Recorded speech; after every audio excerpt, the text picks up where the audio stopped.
பேர் என்ன? ராபியா அல் அதவியா அல் பஸரியா. அந்த பெண்ணுக்கு துனியால் ஒன்றும் இல்லை. பெண்ணுக்கு துனியால் ஒன்றும் இல்லை. முதலாவது கருப்பு. கருப்பா இருந்த மாப்பிள்ள வருவானா? கஷ்டம். முதலாவது கருப்பு, எல்லாருக்கும் வெள்ள தேவை. இரண்டாவது அடிமை. மூணாவது விடோ. விடோண்டா கணவனை இழந்துட்டா விதவை. நாலாவது பெரன். பெரன்டா அடிமை, இந்த மலடி. துனியால என்ன பாக்கியமால இருக்கா? ஒன்றும் இல்லை. ஆனா ஒன்று இருந்துச்சு. என்ன? அல்லாஹ்வுடைய நெருக்கம் இருந்துச்சு. அல்லாஹ்வுடைய நெருக்கம் இருந்துச்சு. அந்த காலத்தில் வாழ்ந்த மிகப்பெரிய இமாம் யார்? ஹசனுல் பஸரி. சஹாபாக்கள் 4 பேருக்கு அந்த யார்? அபூபக்கர், உமர், உஸ்மான், அலி ரலியல்லாஹு அன்ஹும். அதே போல தாபிஈன்களில் 3 பேர் சிறந்தவர். முதலாவது உவைசுல் கர்னி, யமன் தேசத்தை சேர்ந்தவர். இரண்டாவது சயீத் இப்னுல் முஸையிப், மதீனாவை சேர்ந்தவர். மூணாவது ஹசனுல் பஸரி, பஸ்ராவை சேர்ந்தவர். அந்த ஹசனுல் பஸரி அழகான வாலிபர், ஒரு இமாம், மதுஹபின் இமாம், அரச குடும்பத்தை சேர்ந்தவர், இளம் பொடியன். அவர் பெண் கேட்டால் முழு பஸராவும் பெண் கொடுக்கும். அப்படியானால் அவர் யார கல்யாணம் முடிக்க ஆசைப்பட்டார்? இந்த கருப்பு பெண்ணை, அடிமை பெண்ணை. ஏன்? முஹம்மது ஸல்லல்லாஹு அலைஹி வஸல்லம் சொன்னார்கள், ஈமானை பார், அழகை பார்க்காத. அழகை பார்த்து முடிச்சாக்கெல்லாம் நல்லா படுறாங்க நிறைய பேர். அழகை மட்டும் பார்த்தவர்கள். அழகோட தீன் இருந்தால் வேற. ஒவ்வொரு நாளும் கார்குசாரிகள் வந்து கொண்டுதான் இருக்கிறது. சகோதரர்களே, இவர் இன்னொருவரை கூட்டிக் கொண்டு பெண் கேட்டு வாரார். யாருக்கிட்ட? ராபியாவே. ராபியா திரைக்கு பின்னால் போய் மறைந்தார். மறைஞ்சிட்டு கேட்டார், என்ன வந்திருக்கிறீங்க? உங்களை கல்யாணம் பேசி வந்திருக்கிறார். யார் வந்திருக்கிற? ஹசனுல் பஸரி வந்திருக்கிறார். சுப்ஹானல்லாஹ். உடுவாங்களா இப்படி ஒரு பெண்ணுக்கு இப்படி ஒரு மாப்பிள்ள வந்தா? உடுவானா யாராவது? பொண்ணு வானாண்டாலும் பாப்பா பிடிச்சி அவருக்கு தாலியை கட்டு. நடக்குமா இல்லையா நம்ம ஊர்கள்டா? அந்த பெண் கேட்டா, அப்படியா, நான் 4 கேள்வி கேட்பேன். பொன் பார்க்க வந்த மாப்பிள்ளைக்கு வட்டலப்பம் கொடுக்காம கேள்வி கேட்கிறான். 4 கேள்வி கேட்பேன். அந்த 4 கேள்விக்கும் ஹசன் பதில் சொன்னால் அவரை தாராளமாக நான் திருமணம் முடித்துக் கொள்வேன். பெண்களே நன்றாக கேளுங்கள், பெண்கள் அவசியம் கேளுங்கள். உலகத்தில் இப்படியும் பெண்கள் வாழ்ந்திருக்கிறார்கள். உலகத்தில் சாதிச்சது பொம்பளைகள் தானே, ஆம்பளைகளை விட. முதலாவது இஸ்லாம் யாருக்கு? யாருக்கு? ஒரு பொம்பளை, ஹதீஜா ரலியல்லாஹு அன்ஹா.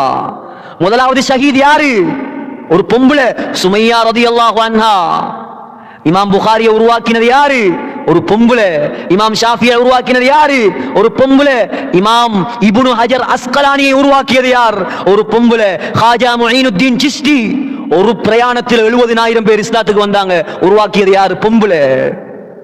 இப்படியும் வாழ்ந்திருக்கிறாங்க பொம்பளையில்.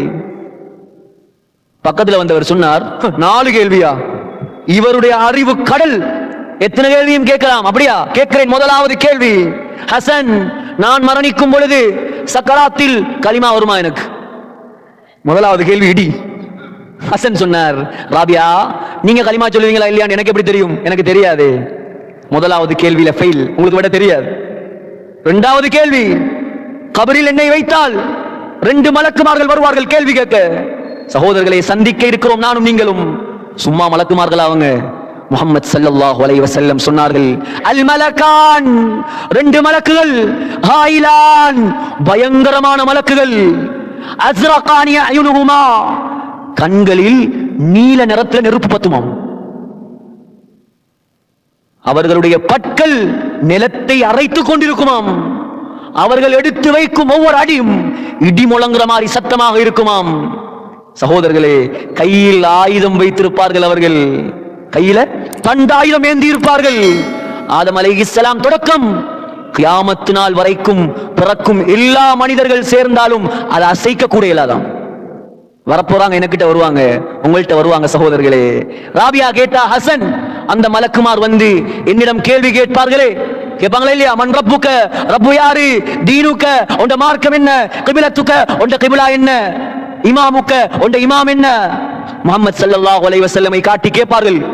எந்த கபரில் அடக்கப்பட்டாலும், சம்மாந்துறையில் அடக்கப்பட்டாலும் சரி, சாய்ந்த மருதில் அடக்கப்பட்டாலும் சரி, நியூசிலாந்தில் அடக்கப்பட்டாலும் சரி, கபரில் இருந்து முஹம்மது ஸல்லல்லாஹு அலைஹி வஸல்லமுடைய கபர் வரைக்கும் திரைகள் நீக்கப்படும். நீக்கி முஹம்மது ஸல்லல்லாஹு அலைஹி வஸல்லமை காட்டப்படும். காட்டி கேட்பான், அல்லாஹ், இது யாரு? யார் அவரை பின்பற்றி உலகத்தில் வாழ்ந்தானோ அவன் தான் பதில் சொல்லுவான். பின்பற்றாதவன் என்ன சொல்லுவான்? யாருன்னு தெரியாண்டு சொல்லுவான்.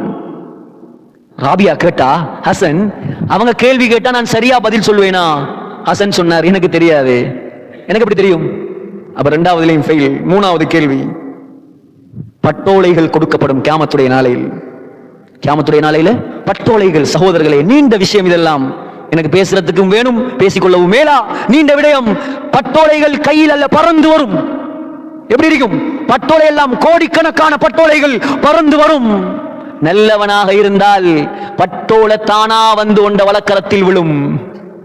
பாவியாக இருந்தால் கை பின்னுக்கு போகும், இடது கை முதுகுக்கு பின்னால் பட்டோலை கொடுக்கப்படும். முடிஞ்சு அவர் அதோட முடிஞ்சு. ராபியா கேட்டா, ஹசன் எந்த பட்டோலை வளர்க்கறமா எடுக்கிறமா? ஹசனுக்கு சொல்லலாமா? சொன்னார், தெரியாது.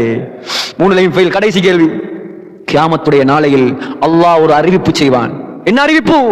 முழு உலக மக்களையும் ரெண்டாக பிரிப்பான். நான் சொன்னேன், உலகத்தில் தான் எத்தனையோ பிரிவுகள். கியாமத்தில் ரெண்டு கூட்டம் தான். ஃபரீகுன் ஃபில் ஜன்னah வ ஃபரீகுன் ஃபிஸ் ஸஈர். முதலாவது சொர்க்கவாதிகள், இரண்டாவது நரகவாதிகள். இந்த கூட்டத்தில் எதில் நான் இருப்பேன்? சொர்க்கவாதியா நரகவாதியா? ஹசன் சொன்னார், தெரியாது. ராபியா சொன்னா, ஹசன் நீங்கள் வேற யாரையாவது பார்த்து திருமணம் முடித்துக் கொள்ளுங்கள். திருமணம் முடித்து இன்ப வாழ்வு வாழ்வதற்கு நான் தயாரில்லை. ஏன் தெரியுமா? ஒவ்வொரு நாளும் இந்த கேள்விகள் என்னை கொன்று கொண்டே இருக்கிறது. இதற்காக நான் தயாராக வேண்டும். சகோதரர்களே, ஒரு நாளையில் எப்படி யோசிச்சிருப்போமா நாம?